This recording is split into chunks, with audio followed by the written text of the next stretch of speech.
पिछली क्लास में पढ़े। आज हम देखेंगे जंतुओं में कौन कौन से हार्मोन्स होते हैं, यानी ऐसे हार्मोन्स जो जीवों में, हम लोगों में क्रियाओं का नियंत्रण करते हैं। उनमें जो मोस्टली जो आते हैं, उन वैसे तो बहुत सारे हार्मोन्स हैं, लेकिन हम जो इम्पोर्टेंट हैं उन हार्मोन्स का आज वर्णन करने जा रहे हैं। ओके, चलिए स्टार्ट करते हैं। जंतु हार्मोन्स। जंतु हार्मोन्स वे हार्मोन्स होते हैं जो जंतुओं यानी जीव जंतुओं में, जितने भी जीव जंतु होते हैं उनकी क्रियाओं का नियंत्रण करते हैं। ठीक है, बहुत सारे हार्मोन्स होते हैं। अब हम कुछ इंपॉर्टेंट हार्मोन्स देखते हैं कि वो किस तरह से क्या कार्य करते हैं। चलिए, सबसे पहला हार्मोन, ठीक है, कौन सा है? Thyroxine hormone. नाम से ही पता चल रहा है थायरोक्सिन यानी कहाँ से? थायराइड ग्रंथि से ये स्रावित होता है। थायराइड ग्रंथि हमारे गले में पाई जाती है, उसकी क्रिया को पीयूष ग्रंथि जो हमारे मस्तिष्क में पाई जाती है वो नियंत्रित करती हैं। वो थायराइड ग्रंथि से ये थायरोक्सिन हार्मोन स्रावित होता है। चलिए, इसकी बात ही कर रहे हैं हम, तो थायराइड ग्रंथि आप जानते हैं, अगर थायराइड ग्रंथि जो होती है वो तभी सिस्टमेटिक वर्क करती है जब उसे आयोडीन मिले। घेंगा नामक जो रोग होता है वो थायराइड ग्रंथि में ही होता है। ठीक है, तो थायराइड ग्रंथि में हम लोगों से जो बोला जाता है ना, आयोडीन युक्त नमक लीजिए, वो इसीलिए बोला जाता है क्योंकि जो थायराइड ग्रंथि होती है वो इफेक्टेड नहीं हो और हम लोगों का जो गला होता है उसमें घेंगा नामक रोग नहीं हो। ओके, तो ये जो थायरोक्सिन हार्मोन्स होता है वो थायराइड ग्रंथि ही स्रावित करती है। अब इसका मेन वर्क क्या रहता है? आपको मैंने बताए थे, अपन लोग जो भोजन करते हैं उसमें 3 प्रकार की चीज़ें पाई जाती हैं। क्या क्या पाया जाता है? एक होता है प्रोटीन, दूसरा होता है वसा और तीसरा होता है कार्बोहाइड्रेट। कार्बोहाइड्रेट ये मेन चीज़ें होती हैं हमारे भोजन में। ठीक है, तो आपको पता है प्रोटीन काय में टूटता है? अमीनो अम्ल में, अमीनो अम्ल। ओके, दूसरी चीज वसा जो होता है वो काय में टूटता है? वसीय अम्ल में। ओके, और जो कार्बोहाइड्रेट होता है वो टूटता है ग्लूकोज में। तो ये सबसे छोटी इकाई है जिसमें वो टूटते हैं। तो ये जो उपापचय की क्रिया होती है ना, यानी ये जो जटिल अणु है वो किसमें टूटते हैं? सरल अणुओं में। तो जटिल अणु को सरल अणुओं में तोड़ने की जो क्रिया होती है वो उपापचय क्रिया कहलाती है। और उपापचय क्रियाएं, इन तीनों में जो उपापचय क्रियाएं होती हैं उसके लिए सहायक कौन होता है? Thyroxine hormone. Thyroxine hormone protein, वसा और कार्बोहाइड्रेट में उपापचय क्रियाओं में क्या होता है? सहायक होता है। ओके, तो ये किसका कार्य हो गया? थायरोक्सिन हार्मोन्स का। चलिए, इसका ये वर्क हो गया। अब हम दूसरी बात करते हैं किसकी? इंसुलिन हार्मोन्स की। इंसुलिन, ठीक है, ये थायराइड ग्रंथि से स्रावित हो रहा था। इंसुलिन जो होता है वो अग्नाशय से स्रावित होता है। कहाँ से स्रावित होगा? अग्नाशय से। ठीक है, इंसुलिन ये जो होता है ये क्या करता है? हमारी शरीर में, है ना, शर्करा की मात्रा को नियंत्रित करता है। शर्करा की मात्रा का नियंत्रण किसके द्वारा होता है? इंसुलिन हार्मोन्स के द्वारा। ठीक है, आपने देखा होगा बहुत सारे लोगों को डायबिटीज़ हो जाती है।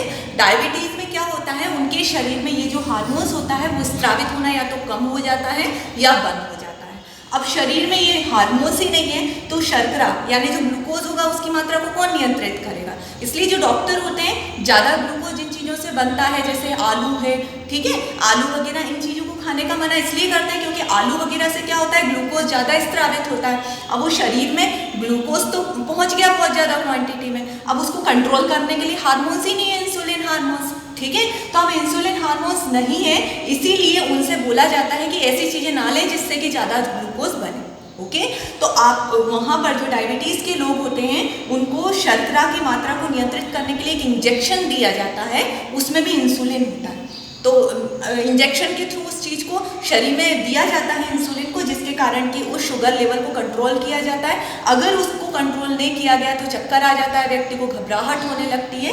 तो ये जो हार्मोन्स होता है वो अग्नाशय से ही स्रावित होता है और इसकी कमी से ही व्यक्ति को डायबिटीज़ नामक बीमारी हो जाती है। ओके, तो ये हार्मोन्स ही हैं जो क्या करते हैं? इन इम्पॉर्टेंट चीज़ों को जो हमारे शरीर में ये क्रियाएं हो पा रही हैं उनको कंट्रोल यही करते हैं, यानी ये जीवों में नियंत्रण एवं समन्वय कर रहे हैं। ठीक है, हम लोग कोई भी कार्य करते हैं, हमें कितने शरीर में ग्लूकोज की आवश्यकता है और नहीं है तो उसको काय में कन्वर्ट करना? ग्लाइकोजन में कन्वर्ट कर देना, और जब हमें ज़रूरत पड़ेगी तो वो वापस से ग्लूकोज में परिवर्तित हो जाएगा। तो ये सब चीज़ें तभी हो पा रही हैं जब हमारे शरीर में ये हार्मोन्स हैं। जब इनका निकलना बंद हो जाता है तो उसके कारण हमारे शरीर में बीमारियां हो जाती हैं। ओके, चलिए अब हम अगले पे आते हैं, एड्रेनलिन हार्मोन्स। ठीक है, एड्रेनलिन हार्मोन्स एड्रिनल ग्रंथि से स्रावित होते हैं।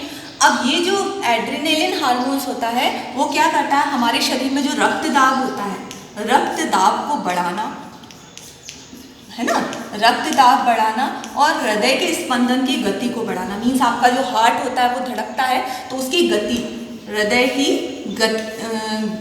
हृदय स्पंदन की गति का नियंत्रण करना, स्पंदन की गति को नियंत्रित करना।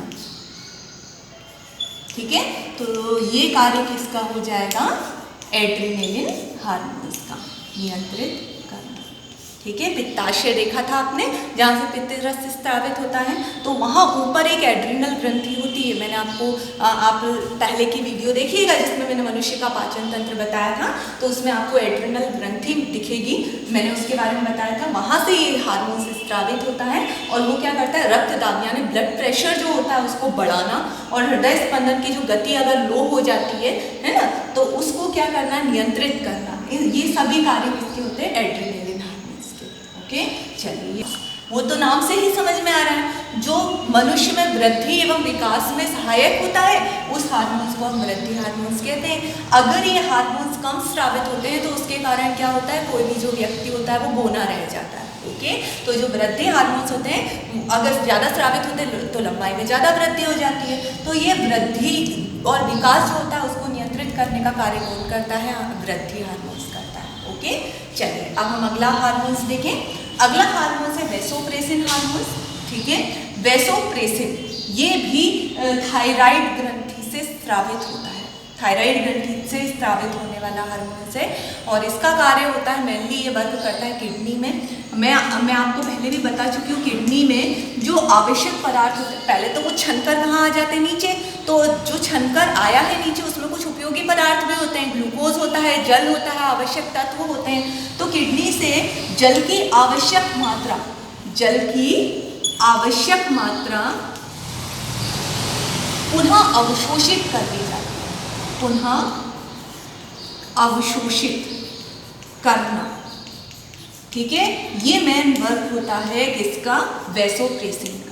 वैसोप्रेसिन हार्मोन्स क्या करता है, अगर हमारे शरीर में ज़्यादा पानी है तो उसको तो किडनी के थ्रू बाहर निकालना, और यदि हमारे शरीर में जल की क्वांटिटी कम हो रही है तो जो छनके जल गया है उसको पुनः छोटी छोटी नलिकाओं के द्वारा क्या कर लिया जाता है, पुनः अवशोषित कर लिया जाता है।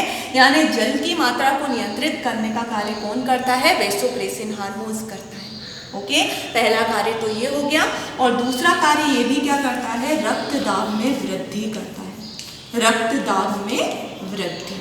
ये दोनों कार्य किसके होते हैं, वैसोप्रेसिन नामक हार्मोन्स के। ओके, तो ये भी हो गया आपका। अब हम आगे के हार्मोन्स देखें। अगला हार्मोन्स है हमारा प्रोजेस्टेरोन। प्रोजेस्टेरोन हार्मोन्स जो होता है ये महिलाओं में स्रावित होने वाला हार्मोन्स है। ठीक है, स्टार्टिंग में जब बच्चे होते हैं तो बच्चे जो होते हैं वो चाहे वो लड़का हो या लड़की, उनके कैरेक्टर एक जैसे रहते हैं। लेकिन जैसे जैसे वो बढ़ते हैं, यौवन आरंभ जब होता है उससे पहले लड़कियों के कैरेक्टर चेंज हो जाते हैं और लड़कों के भी चेंज हो जाते हैं ना। चेंज जो होते हैं यौवन आरंभ से पहले जो चेंज होते हैं महिलाओं में, वो किस हार्मोन्स के कारण होते हैं, प्रोजेस्टेरोन हार्मोन्स के कारण। उनमें जो भी चेंजेस होते हैं वो इस हार्मोन्स के कारण होते हैं। ओके, और लास्ट है हमारा टेस्टोस्टेरोन। ये होता है पुरुषों में स्रावित होता है, और यौवन आरंभ से पहले जो पुरुषों में चेंजेस होते हैं उन चेंजेस के लिए रिस्पॉन्सिबल ये हार्मोन्स होता है। ओके, तो ये सारे हार्मोन्स हैं जो मोस्टली आपको समझ में आ जाने चाहिए। ठीक है, तो अगली क्लास में हम अगला टॉपिक देखेंगे। ओके, धन्यवाद।